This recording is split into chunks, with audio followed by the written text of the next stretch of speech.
Tere hommikust päevast õhtust, armas Suvariigi kuulaja! Mina olen Mark Belkin. Tere, mina olen Ain Vaida. Ja see on Suvariik. See on Suvariik, jah, on küll. On, jah. On tõesti. Nii ta on. Kätte jõudnud aasta lõpp. Suur aasta lõpu osa. Järgmine nädal ei tee, on ju ühtegi uudist ei ole. 26... Me ei tea, vaatame. 26 on vaba päev, ma ei tule. Okei, ja sul on järgmine päev show ka, 27. detsember. Ain Vaida 1 on välja müüdud juba. Teisel on 10 piletit alles. 10 piletit alles, jah. Jah, et siis kui tahate, siis tulge 27 kuulama. Sest ei tee nagu ei. Ei. Mul on show. Ja, no nii, vaatame siis aastale tagasi. Oi, milline aasta on olnud? Minu lemmik oli see, kui Liisa Pakosta ütles, et Stenbocki peldik on liiga ilus. Ja mulle meeldis see, kui ta ütles, kui me arvasime alguses, et ta ütles pitsat peale, kõik arvasid ja siis ta ütles vitsat peale ja see oli sama naljakas. Ma ütleks, Liisa Pakosta aasta on selles mõttes, jah. Mina mõtlen väga palju Liisa Pakostast. Minu peamised asjad. Liisa Pakosta muidugi. Jah. Meil tegelikult ei tule aasta kokkuvõtta saada. See oleks rängalt hea mõte olnud, kui ma oleks mõelnud natuke selle peale. Ja see tuleb 27. detsember Ratas ja kohvis. Ja. Hostleme, sellime, kõik müügiks. See on meie pühade meeleolu ei ole, lihtsalt ostke pileteid. Kõik 10 piletit veel hostlime. Kui te tahate meid toetada, siis patreon.com/Suvariik, väga palju toredaid asju leiab sealt ka. Ja me oleme väga heas kujuspaega, sest me salastasime ühe väga naljaka osa. Täiesti crazy. See tuleb välja 29. detsember, minu teada on graafik. Te saate osta nii Patreoni kui piletid, kui kõike saate osta osanaga. Tavaosa ei saa. Sest kes ei tahaks jõulude ajal veel asju osta? Nem. Aga tõesti, kuidas sul nädal läinud on? Mis siis uudist? Tead, olen töötu, jah. Ma olen väga intensiivselt töötu praeguseks juba, jah. See on tore skaala, natuke töötu, intensiivselt töötu. Ja seal on skaala, ütleme nii. On tunda, et oled intensiivselt töötu või? Ja, ma ise tunnen, jah. Kuidas see välja näeb? Et sa oled ma ei tea, mis see nagu tähendab. Ma tegelen ühe tarkvara-arendusprojektiga. Okay. See selgitab. Arendan tarkvara, joon Beliefi ja arendan tarkvara. See on... Nojah. Muusikat nii väga ei tee enam. Striimid ka või? Striimin uuest aastast. Okei. Projekte on palju? Jaa, projekte on palju, jah. Muid mingeid projekte on veel, jah. Ja mulle asjad jooksevad kõik, jah. Nii hästi. Rahad on Tartu piiril kinni. Ja. Tartu hoiule nõistus. Oh my god, teeme esimese uudise. Kogemata täiesti segwaysin meid. Jaa, aga räägime siis tõesti uudistest. Mul ei ole ka nädalaga mitte midagi juhtunud. Ma kõrvetasin käe ära ja selle prõve välja. Ma tegin süüa ja panin ahju vastu oma käe. Ja okei, tegelikult enne eelmise osa salvestust me tegime omavahel ka kiire käpi, siis ma põletasime käe ära, siis mõtlesin, ma arendan videomänge ja siis... See on kõik. Yeah. See on kõik, mis meil nädalaga juhtunud on. Päris palju nädala kohta tegelikult. No jah. Aga samas üsna eelduspärane, vaata. See ei kumbki nendest asjadest otseselt see mõttes ei üllata. Ja mul on nagu ma loodan, et sul käsi läheb paremaks ja väike, aga see ei tundu enam väga hull. Ei ole üldse, lihtsalt läheb rüve välja. Tartu hoiulaenu ühistu tegi hoiustajatele pöördumise, kus teatas juhatuse otsusest peatada lisaks hoiuste väljamaksetele ka intresside väljamaksed, kuid lubas hiljemalt veebruaris intressimaksed taastada. Ja tegelikult Lennart Ruuda vist kirjutas hästi toreda loo Levilasse võlgnikest ja võla võtmisest eraisikult eraisikule, kus ta rääkis, kuidas hästi paljud laenajad, sest ta laenas ühele naisele seal 30 €, kes oli nõus intekat andma. Ta vist eeldas, et tegu on lihtsalt rahaga, mis see intekas maksab, et seda võlga tagasi ei saa ilmselt, aga siis see naine ütles talle pidevalt, et ja, varsti maksan ära, praegu tead ei saanud, ema läks haiglasse, koer on kadunud, üldse kuidagi jube kiire päev on, pangaautomaati jõudnud, küll ma varsti maksan tagasi. Ja samamoodi ütleb Tartu hoiulaenu ühistu, et hiljemalt veebruaris taastavad intresside maksed. Sest nad on juba peatanud hoiuste väljamaksmise, et kui su hoiuse tähtaeg sai täis, vaata, paned 3000 € sisse ja öeldakse 8% intressi. Aasta saab täis. Tahad oma 3000 tagasi saada, nad ütlevad, ei saa, anname ainult intressi. Ehk siis see on nagu väga uppuv paat. jah. Parempoorsed on oma võlad ära maksnud või? Tõenäoliselt on. No ammu juba, ma arvan. Jah. Aga ei, tõesti jah, Tartu Hlü. Andro Roos ei saanud ka ju poliitiliselt edukaks. Ja. Vaata, siin ongi nüüd, nagu kui me tahame vandenõuteooriat teha, siis Andro Roos, kelle oma on Tartu hoiulaenuühistu, kes kandideeris plaan B-s, selle bussiga sõitis üle linna, siis bussil, mis vist... Ma uurisin seda sellel hetkel natuke, et see buss vist kuulus Tartu Hälüle, kuigi Andro Roos ütles mulle, et ei kuulunud. Ma just tahtsin öelda, et kas on võimalik, et hoiustajad lihtsalt subsideerisid kellegi valimiskampaaniat? Muidugi on. Et see on nagu põnev mõte. Ma olen keskerakondlasena ka on ajanud Tartu Hälü ja enda rahakott on natuke sassi. Ütlesid mulle asjaga kursis olevad inimesed sellel hetkel. See on väga põnev, minu meelest see on nagu põnev asi, mida ma tahaks loota, et kuskil Äripäev puurib läbi praegu. Aga Äripäev, palun. Äripäev võiks puurida või Ekspress, Delfi meedia ja nii edasi. Postimisega, aga teie ei ole vaja. No, kes iganes tahab uurida, sest see minu meelest on huvitav. Kui Postimehest keegi tahab uurida, siis mul on selles kapis, mis oli minu laua taga, võivad olla mul mingid need mäkmed, mis mul on käsikirjas tehtud. Sa oled päriselt mõelnud Andro Roosi peale juba, jah? Ei, ma Postimehes, kui ma olin, kui ma seda bussi nägin lihtsalt, siis ma mõtlesin, et see ei ole normaalne, et see buss on tõenäoliselt kas ta kohviku või Tartu Hälü oma ja mulle tundus, et ta vist on Hälü oma ja nii edasi, aga see lõpuks nagu teoreetiliselt ta peab kampaania rahastusarvanda tegema või on juba teinud, et sealt peaks saama näha ka, aga siis see on ju keelatud annetus ka kõigile lisaks. Siis see on ju ettevõtte tehtud annetus, kui see on. See on hüpotees. No ei, meil see kõik on hüpotees, sest ma lihtsalt ütlen, et ta on Tartu HLÜ juht tollel hetkel ja kandideerija ja lihtsalt kaatlane vend. Aga siis väidetavalt siis HLÜ siseaudit ja on ilmnenud, et neil on kinnisvaraprojekte 5 miljoni eest, et kui nad need peaksid likviidseks muutma, siis nad saavad võlgu maksta. et laenude teenindamine jätkub, kõik toimub edasi, et tegevust ei peatata väidetavalt, aga et ettevõte vajab teatavat puhvrit. Enne kui hakkab väljamakseid tegema. Aga vaata, seadus nõuab teatavat puhvrit. Seadus nõuab, et sul peab olema mingi X arv raha kogu aeg kontol, et sa saaksid täpselt sellises hetkes, kui sul kõik raha on Tartu piiril lukus, sa saaksid välja maksta neid hoiuseid, on ju. Jah, kas see on see BSA koht vist ikka jätku, et jah. Samamoodi nagu scam-kõnedega tuleb teha BSA-sid, mitte BSH-sid, vaid BSA, Public Service Announcement. Ehk mis on see, et hoiulaenuühistut eristab pankadest muuhulgas see, et hoiused ei ole tagatud, et pankade puhul tagatisfondi kaudu on tagatud hoiused kuni teatud summani, mis on väga suur, 100 killi. Aga hoiulaenuühistus seda üldse ei ole.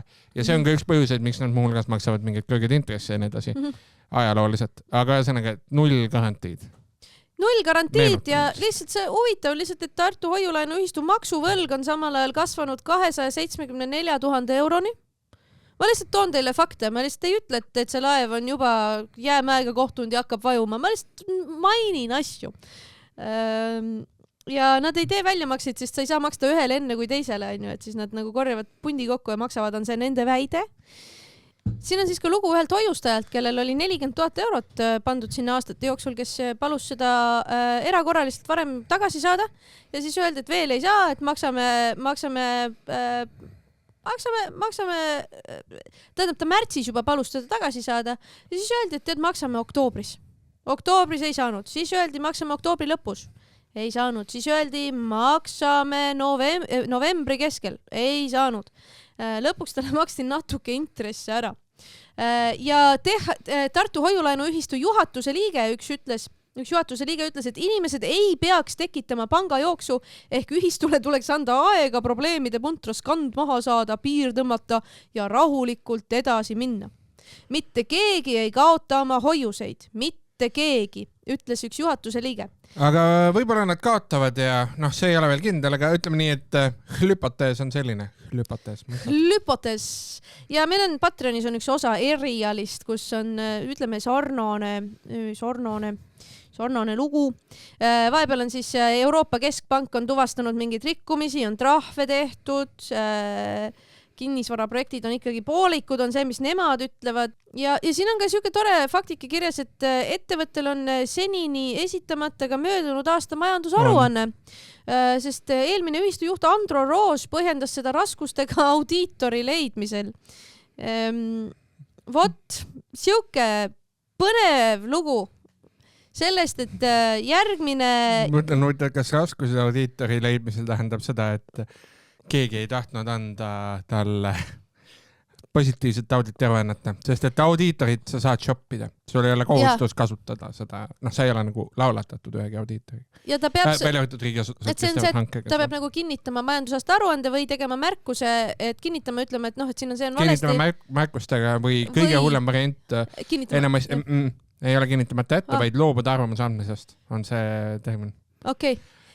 See formaalne language, mis on nagu damning, on see, et umbes, et mandaaudiitor loobub arvamuse andmisest, sellepärast, et tal ei olnud võimalik saada piisavat seisu majandusaasta aruannetes toodud väidete kohta. Mis on, see ütleb, et see perses on tegelikult selles mõttes samamoodi. Ütleb, et siin on kõik on valesti ja mina ei saa nagu... Väga harva tuleb ette, suuremate ettevõtte. No võt, aga kui sa oled hoiulaenuühistu, sul on miljoneid eurosid, 5 miljonit on kuradi kinnisvara arenduses kinni ja sa ei suuda majandusaasta aruannet ära teha, siis asi on ikka hapu, ma arvan. Küsimus on ka selles, et mis kinnisvara arendused need on. Võt, siuke huvitav lugu ja tuleb... Kui mul on hoiulaenuühistu, tahad...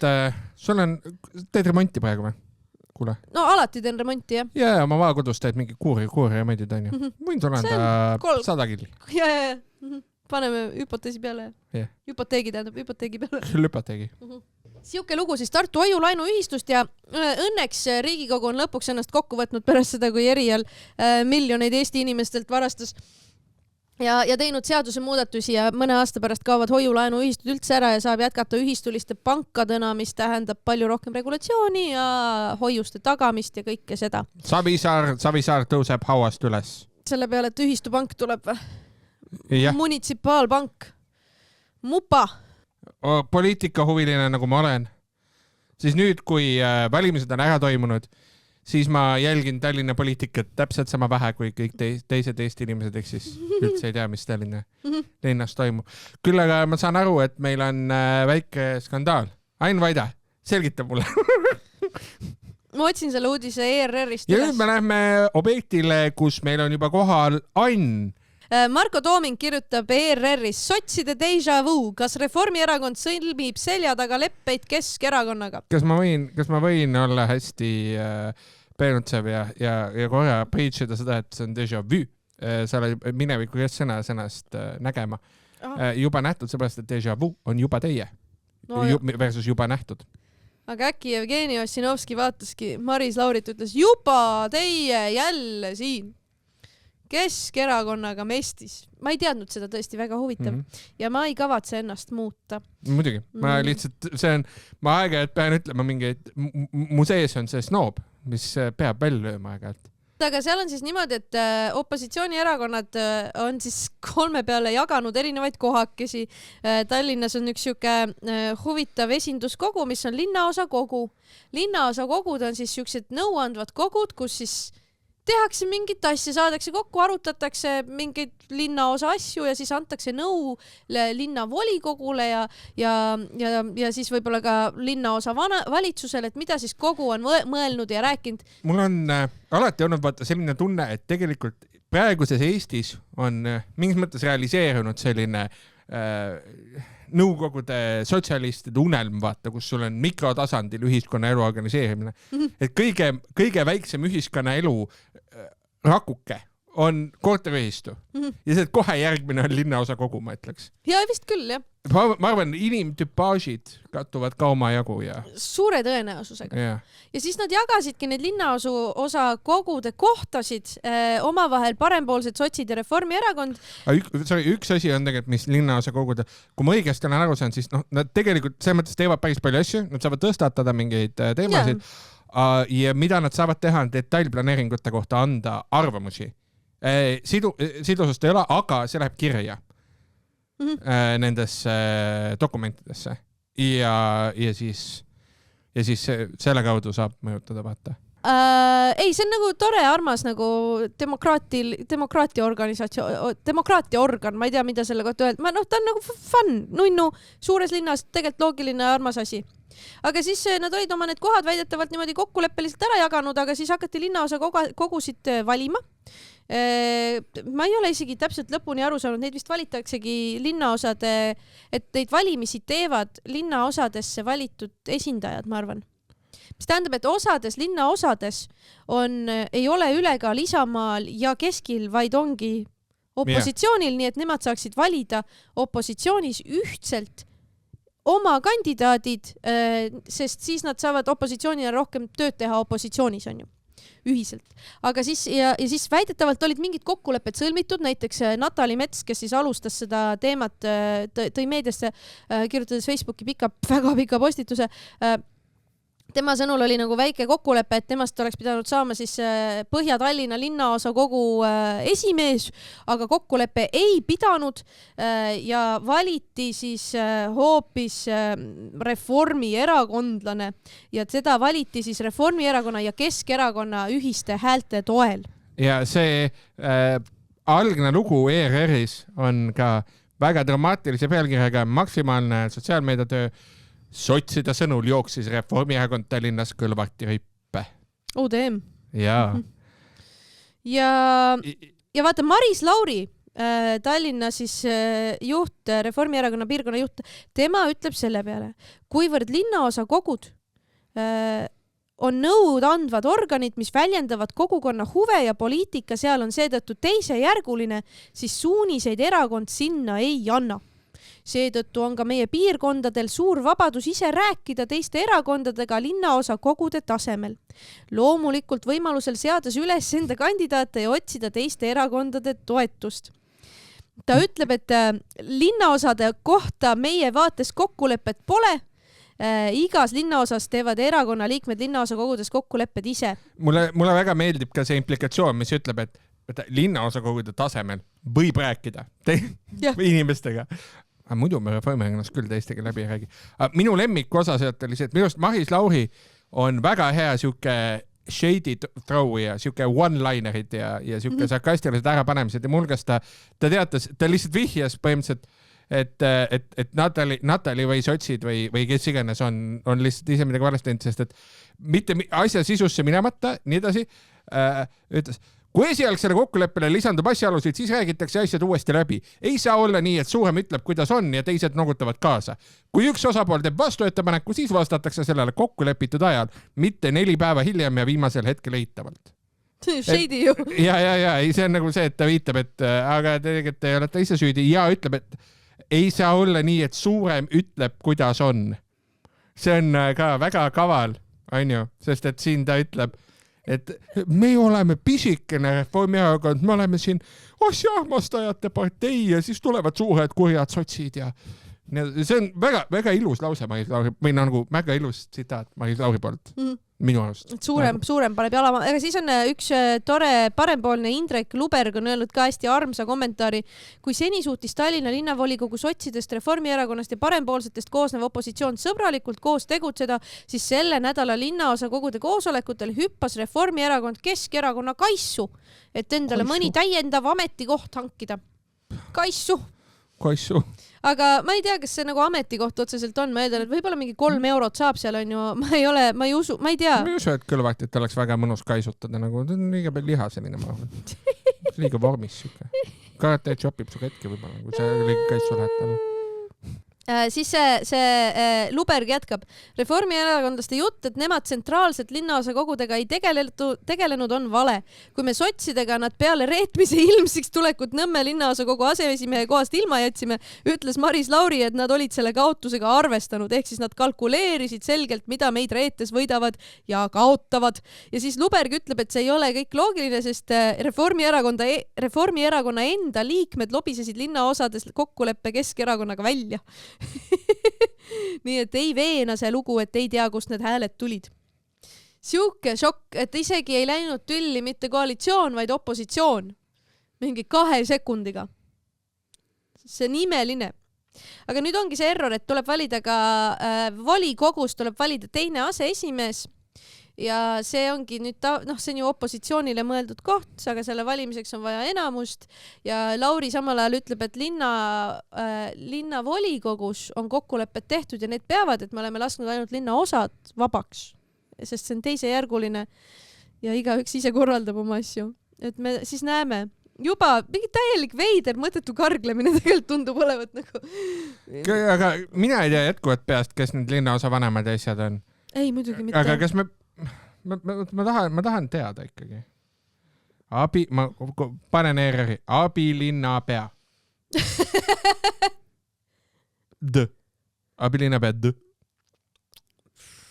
Kohtla-Järve linnapeaks sai maks ka. Wow. See on päris hea lugu, jah. Nii, volikogu kinnitas Tallinna linnapeaks Peeter Raudsepa. Nii.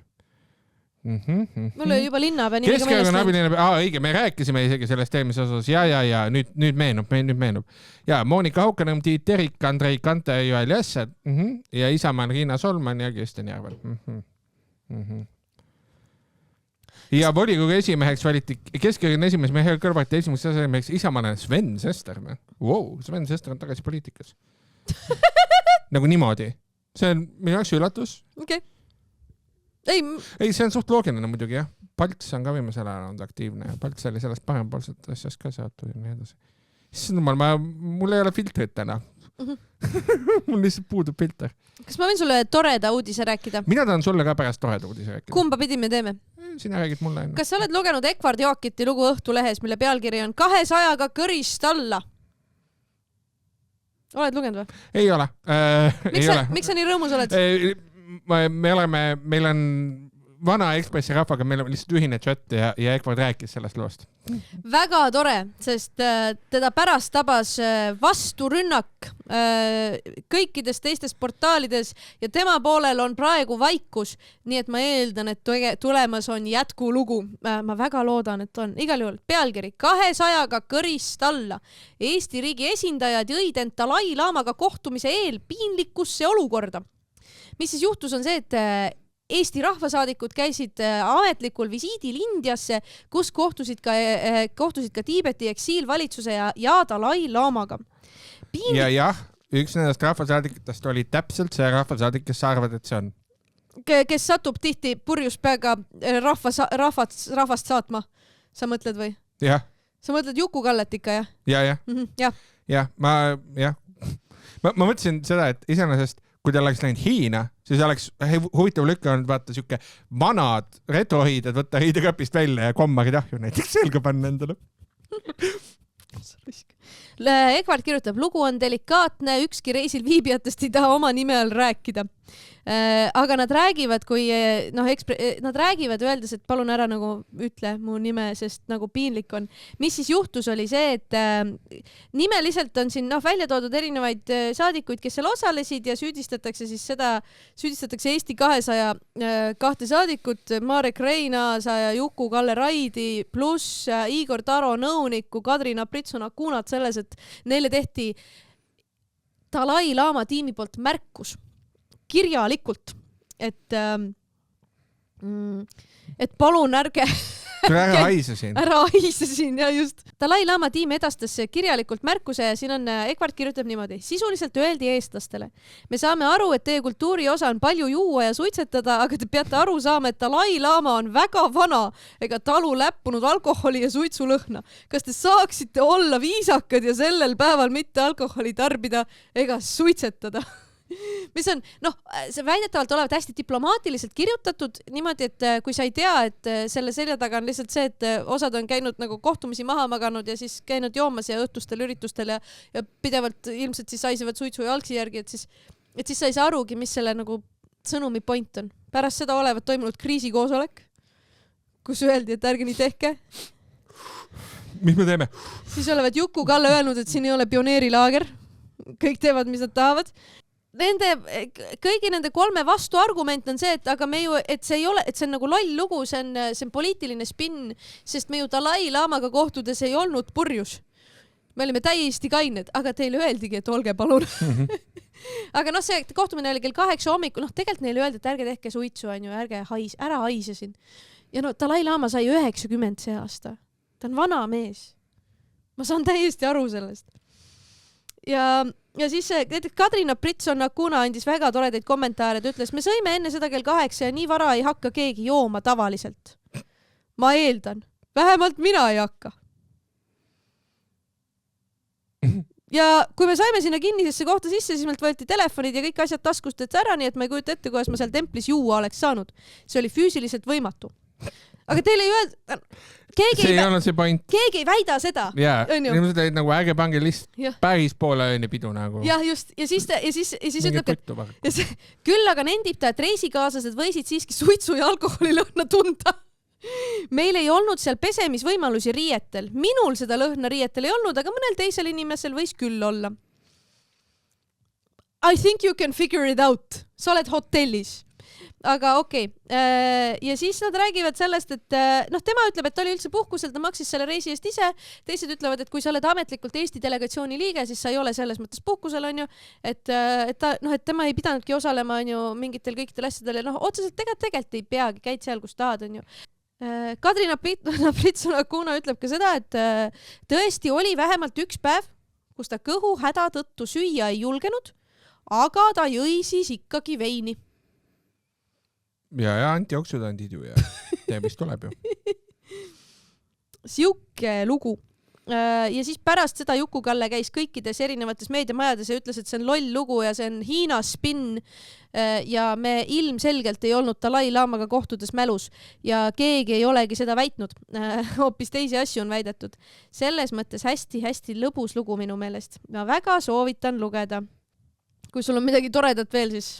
Ja see on tegelikult Redditist ja see on tore, see on siuke pühade asi. Eesti Redditist ma lugesin, sellest ei ole meedias veel kirjutatud, et tule välja, et Arnold Oksmaa töötab side hustle'ina Maximas. Ei, see on ta töökoht aastaid olnud. Just. Nagu, või ütleme, et see on ta põhitöökoht ja nii edasi. Ja ta sai kolleegidelt aasta kliendi südamete vallutaja tiitli. Issand, kui armas. Ja see on tõesti armas ja ta tundub nii rõõmus ja ta tänab kõiki väga ja tänab oma manageri ka ja ütleb, et ta on väga tänulik selle tunnustuse eest ja kõigi klientide pärast, kes külastavad poodi. See on meie aasta ja soovin kõigile rahulikke saabuvaid jõulupühi.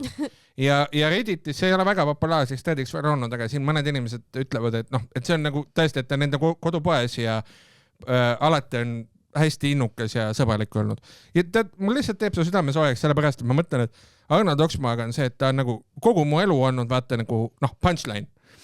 Kuidagi, või tema üle tehakse nagu nii palju nalja ja ta kindlasti ise teab seda, aga ta vist päriselt ei lasegi ennast sellest heidutada, on rõõmus. Ma loodan, et see on nagu päris. Ta oli väga kaua punchline, ta enam minu meelest nii punchline ei ole isegi. Sest ta ei ole ka nii palju meedias enam, aga ta oli nagu siuke 2010 aastal oli ka räigelt punchline, jah. Just. Ja igatahes nagu tõesti, nii tore oli see. Ta mingi vahepeal kolis Soome ära, sest teda Eestis mõnitati nii palju ju. Et ta nagu selles mõttes, see on nagu, see on armas. Ta on Maxima mingites riilides olnud ja asja, ta nagu täiega naudib seal minu mõnest. Minu südame vallutas ka see täiega. Ja, aitäh, ma annan Oksmaa. Väga armas, väga armas. Ja, oi. Mis meil veel on? Kas ma saan aru, et meil on nagu vanas rahvalaulus üks vatnik läks paadiga järvele või midagi. Sina tead rohkem sellest asjast? Ma tean seda, et tõesti Vene piirivalvurid tulid Eesti territooriumile, viibisid seal 20 minutit ja siis lahkusid.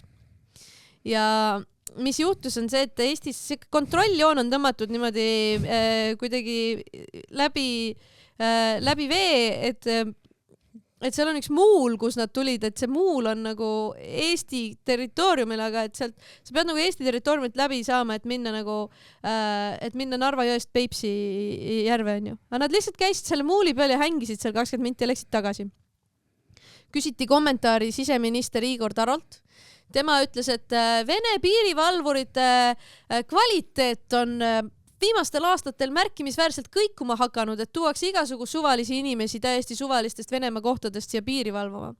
Mis võib täiesti tõsi olla, vaata, sest nad on ju kõik inimesed sõtta saatnud ja nad on seal maha lastud.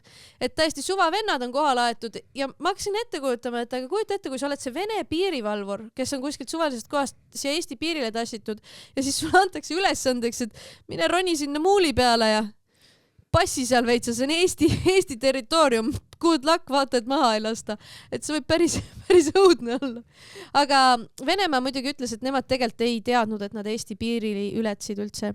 Ja samal ajal õhtul ei saadud Tsahknat, ei saadud kommentaariks kätte ja siis ta järgmine päev ütles ka umbes sarnase asja, et olukord oli kontrolli all ja aga lihtsalt see, et mine siis provotseerima, have fun, tundub mulle nagu nii päris õudne lihtsalt.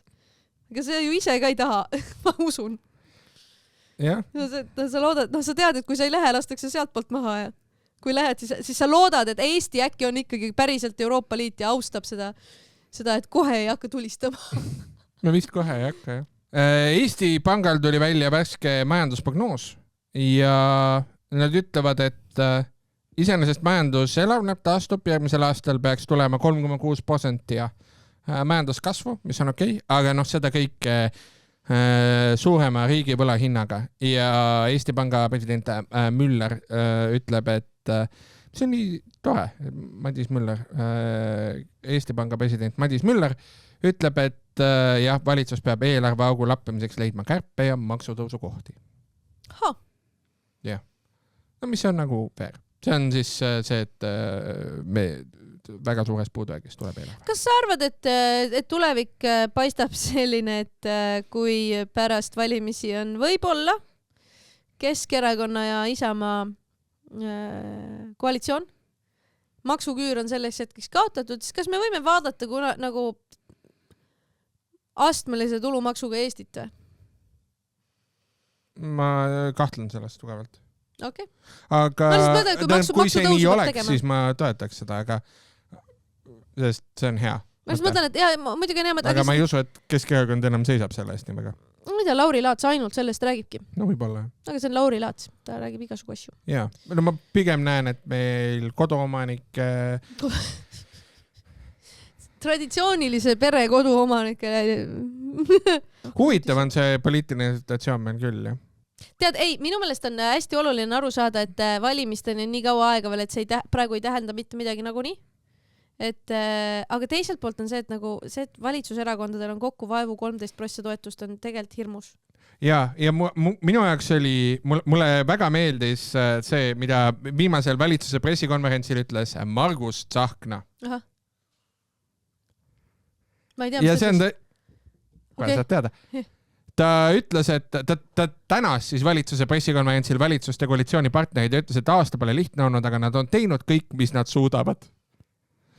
Aasta on olnud väga raske kõigile. See valitsus on ka püüdnud teha, mis me iganes suudame. Ma kasutangi avalikku võimalust tänada kõiki valitsuse liikmeid ja koalitsioonipartnerid. Ega see lihtne ei ole olnud, aga ma arvan, et me oleme ikkagi teinud, mis me suudame. Ja ka välispoliitikas siin on palju igasuguseid spekulatsioone ja igasuguseid vastasseisi olnud isegi viimasel nädalal. Tegelikult Eesti teeb väga tugevat välispoliitikat. Ja see ühtne sõnum ja tugevus, et me peame seda liini edasi minema. Need väikesed pusklemised, need on tavalised asjad. Tegelikult me teeme suuri asju. Ei, kõik on väga hästi, kõik on kõige paremas korras. Ma mõistan Margus Tsahknat, vaata, olles praegu siis väga töötu, üsna töötu, ütleme nii. Intensiivselt töötu oli see kategooria. Intensiivselt, jah. Margus Tsahkna on intensiivselt valitsuse partei, mis ei saa enam. No see osa, kui sa pead ütlema, me teeme tegelikult väga suuri asju. Seal ta viitas selle Vene varade külmutamisega seonduvale teemale, mis ei läinud läbi, aga ehk siis välispoliitiliselt, aga et 2 korda rõhutas seda, et valitsus on teinud kõik, mis nad suudavad. Mis on nagu, no mis meie teha saame? Tahate, et me nagu teeksime mingeid täitevvõimu otsuseid või ma ei tea. Me oleme valitsus ainult, no. Mis te ootate meid? Sa tahad, et me viiksime valitsus läbi mingeid asju või? Jaa, teate, aga selleks korraks ongi kõik. Sest ma pean ära minema, ma väga vabandan. Selleks korraks ongi kõik ja järgmine nädal, vaadake oma perele ja sõpradele otsa. Ärge kuulake järgmine nädal. Või kuulake seda osa uuesti, kui tahate. Sest osa ei tule. Sest uudiseid ei ole ja meid ka ei ole järgmine nädal siin. Aga siis... Aga rahulikku jõuluaega. Jah. Ain Vaida sa ei ole veel sotsiaalmeedias jaganud oma Sven Sesteri jõulukaarti minu arust, mina ei ole näinud seda. Mis väiks sellega on, sa pead tegema seda. Korra aastas Sven Sesteri jõulukaarti jagama pean küll. Oleks Tõnis Möldri omaga. Aga Sven Sester on parem. Jah, see on väga naljakas. Ja ma pean jagama oma Sven Sesteri jõulukaarti. Ja vaadake siis Blue Skyst, ma panen sinna. Yeah. Kuulge, mõnusad pühasid häid jõule ja... Häid pühi ja näeme uuel aastal jälle ja tšau. Tšau. SOS. SOS.